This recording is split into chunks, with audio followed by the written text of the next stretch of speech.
हमारे पास एक क्वेश्चन ये है जिसमें फाइंड आउट हमको करना है income elasticity and cross elasticity. क्या फाइंड आउट करना है? Income elasticity and cross elasticity. Question हमारा है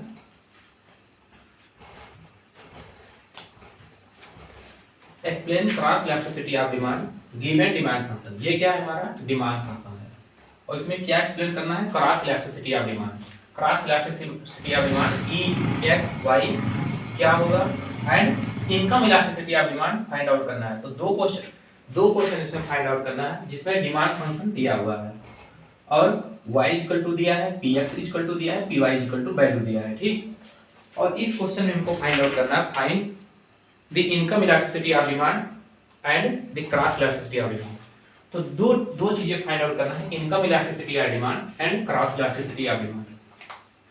तो सबसे पहले क्या देखेंगे? इन दोनों का हम फार्मूला देखेंगे। इसका फार्मूला क्या हो जाएगा? इनकम इलास्टिसिटी ऑफ डिमांड का delta Q upon delta Y. देखिए इनकम है तो की इनकम आ गया इनटू वाई अपान क्यू। ये किसका फार्मूला हुआ? इनकम इलास्टिसिटी ऑफ डिमांड का। अब इसका फार्मूला क्या हुआ? क्रॉस इलास्टिसिटी ऑफ डिमांड का। यह लिखते हैं क्रॉस इलास्टिसिटी ऑफ डिमांड का फार्मूला हो जाएगा delta Q X upon delta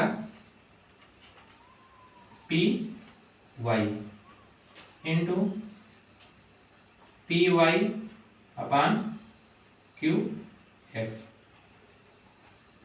ये फार्मूला होगा क्रॉस इलास्टिसिटी ऑफ डिमांड का।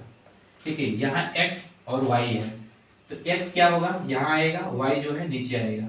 वाई की प्राइस में चेंजेस होने से क्वांटिटी ऑफ डिमांड में कितना चेंजेस होगी ये क्रॉस इलास्टिसिटी ऑफ डिमांड बताता है। ठीक, कि एक के प्राइस में चेंज होने पर दूसरे के डिमांड में क्या चेंज होगा ये बताएगा क्रॉस इलास्टिसिटी ऑफ डिमांड। वही चीज यहाँ फाइंड आउट करना है। और ये इलास्टिसिटी ऑफ डिमांड बताता है कि इनकम में चेंज होने से क्वांटिटी में क्या चेंज होगी, जबकि यहाँ बताएगा कि प्राइस ऑफ वाई कमोडिटी में चेंज होने पर change in commodity of X इसमें क्या होगा।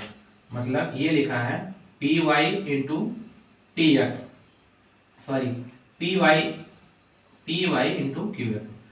यहां बताने की कोशिश करा कि प्राइस ऑफ पी वाई की प्राइस में चेंज होने पर क्वांटिटी ऑफ एक्स में क्या चेंज होगा, ये चीज बताता है क्रॉस इलास्टिसिटी ऑफ डिमांड। मतलब एक गुड्स के प्राइस में चेंज होने पर दूसरे गुड्स की क्वांटिटी में क्या इफेक्ट पड़ेगा, ये क्रॉस इलास्टिसिटी ऑफ डिमांड बताएगा।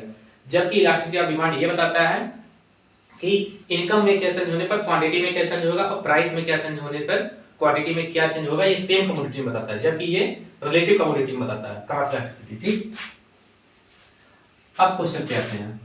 क्वेश्चन में सबसे पहले हम फाइंड आउट करते हैं elasticity of income E Y, ये फाइंड आउट करेंगे। ठीक, तो ये फाइंड आउट करने के लिए सबसे पहले हमको चाहिए डी क्यू अपान डी वाई। तो यहां से हम फाइंड करेंगे डी क्यू अपान डी वाई। इनकम के रिस्पेक्ट में जब इसका डिफरेंशियल करेंगे तो क्या हो जाएगा 0.1 और ये y है क्या हो जाएगा dy अपान dy। ये कट जाएगा तो कितना बचेगा 0.1। इसीलिए हम क्या लिखते हैं, डायरेक्ट लिख देते हैं 0.1 और जो y का 1 ही हो जाता है। ठीक, 31 होता है 0.1।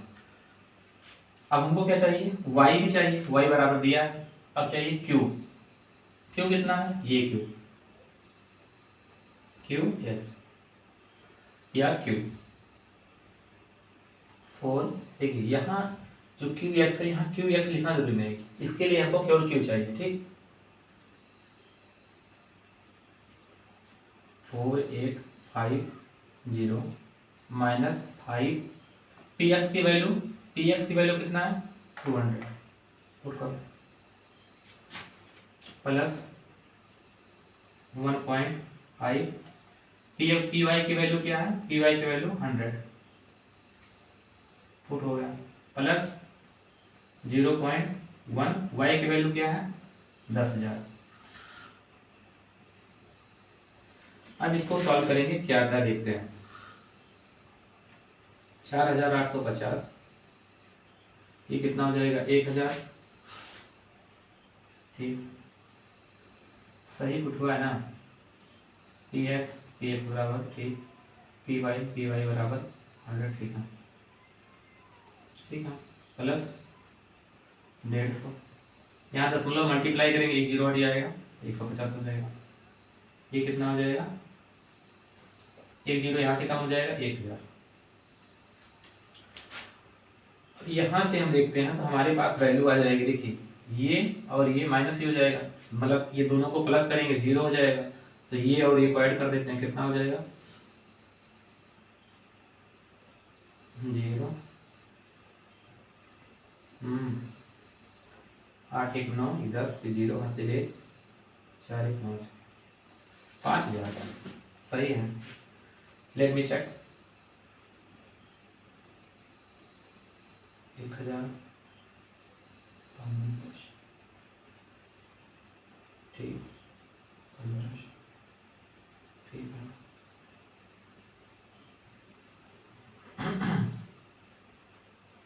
5800 0 0 ठीक है,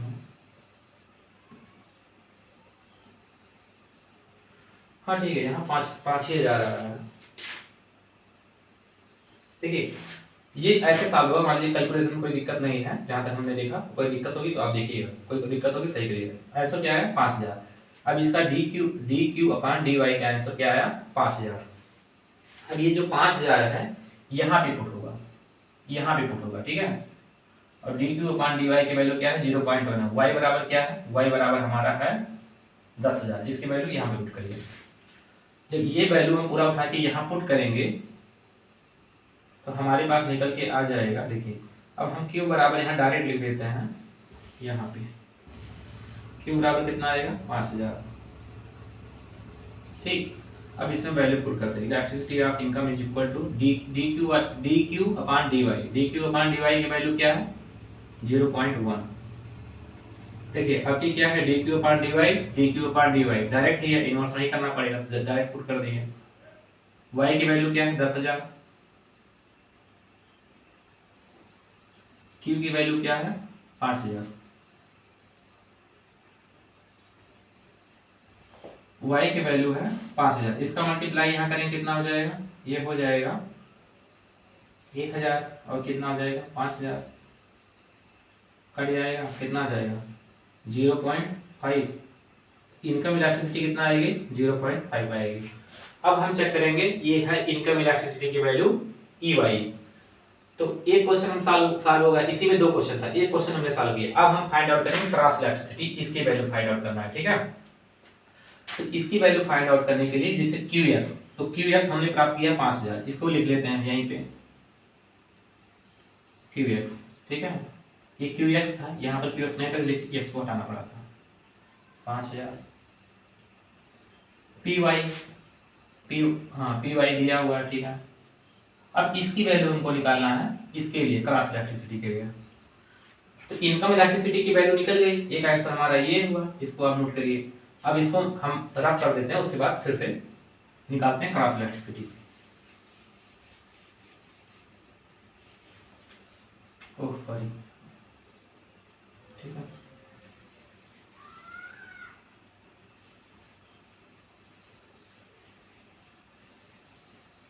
अब हमको केवल इतना फाइंड आउट करना है, ठीक है। अब हमको फाइंड आउट करना है क्रॉस इलेक्ट्रिसिटी। तो क्रॉस इलेक्ट्रिसिटी के लिए D Q X upon D P Y, इसका डिफरेंशियल करना होगा। इसका डिफरेंशियल अब करना होगा क्रॉस इलेक्ट्रिसिटी के लिए, तो क्या हो जाएगा D Q upon D P Y. अब डी पी वाई इसका डिफरेंशियल जब करेंगे तो किसके रिस्पेक्ट में हो रहा है, डी पी वाई के रिस्पेक्ट में हो रहा है, बाकी सब जीरो हो जाएगा। तो ये क्या हो जाएगा, एक कांस्टेंट वैल्यू है, जीरो हो जाएगा, माइनस 5px। देखिए यहाँ x है और हम काट किसके ले रहे हैं, y के रिस्पेक्ट में कर रहे हैं, डी वाई के रिस्पेक्ट में कर रहे हैं, क्योंकि 2 कमोडिटी है, x एंड y कमोडिटी है। तो x के प्राइस में चेंज होने पर y की कमोडिटी में चेंजेस आएगा। यही फार्मूला है क्रॉस इलेक्ट्रिसिटी का, फार्मूला याद होना चाहिए, तब इसको सॉल्व कर पाएंगे, ठीक। तो ये भी जीरो होगा क्योंकि ये px है, जबकि हमको करना है py के रिस्पेक्ट में, तो ये भी जीरो हो जाएगा। प्लस ये अब केवल इसका डिफरेंशियल होगा, तो ये आ जाएगा कितना 1.5 और पी वाई क्या हो जाएगा डी, हाँ डी पी वाई अपान डी पी वाई, ये कट जाएगा, कितना आ जाएगा, देखिए ये भी जीरो हो जाएगा, इसको लिख नहीं रहे हैं, तो कितना हो जाएगा 0.15 सॉरी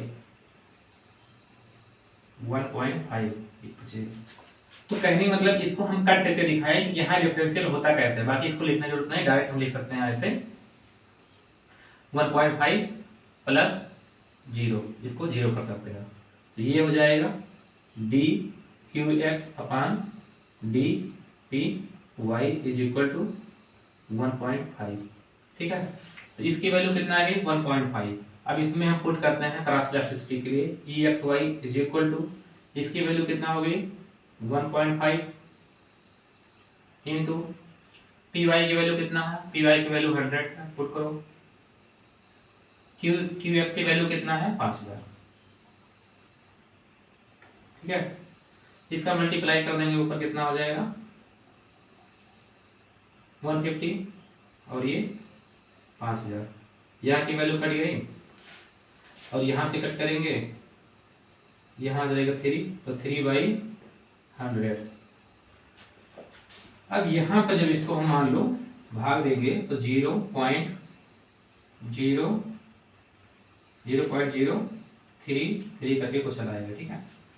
तो ये हमारा हो गया क्रॉस इलास्टिसिटी। अब इसका मतलब ये हुआ, ये एक आंसर हो गया, ठीक है, मतलब एक फर्स्ट आंसर हुआ था, सेकंड आंसर ये है सेकंड क्वेश्चन का। इसका मतलब ये हुआ कि y के प्राइस में यदि 1% का चेंज आएगा, y के प्राइस में यदि 1% का चेंज आएगा तो क्वांटिटी ऑफ x में जो चेंज होगा कितना होगा 0.033% क्वांटिटी में चेंज हो जाएगा। यदि y के प्राइस में 1% का चेंज आएगा तो क्वांटिटी में इतना चेंज आएगा। तो आप इसको लिख सकते हैं बाकायदा कि यदि y के प्राइस में 1% चेंज आएगा, y कमोडिटी के प्राइस में 1% चेंज आएगा, तो यस कमोडिटी की जो क्वांटिटी में चेंज आएगा वो 0.033% चेंज आ जाएगा, ठीक है।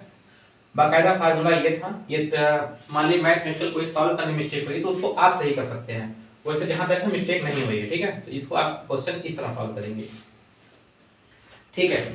अब जो इसके आगे हम डिस्कस करेंगे, अब लैग्रांज फंक्शन का एक क्वेश्चन है, तो पहले लैग्रांज फंक्शन थोड़ा सा पढ़ाएंगे, उसके बाद फिर उस क्वेश्चन का डाउट में मतलब डिस्कशन करेंगे। तो आज का क्वेश्चन ये था, एक डाउट जो सॉल्व हो गया।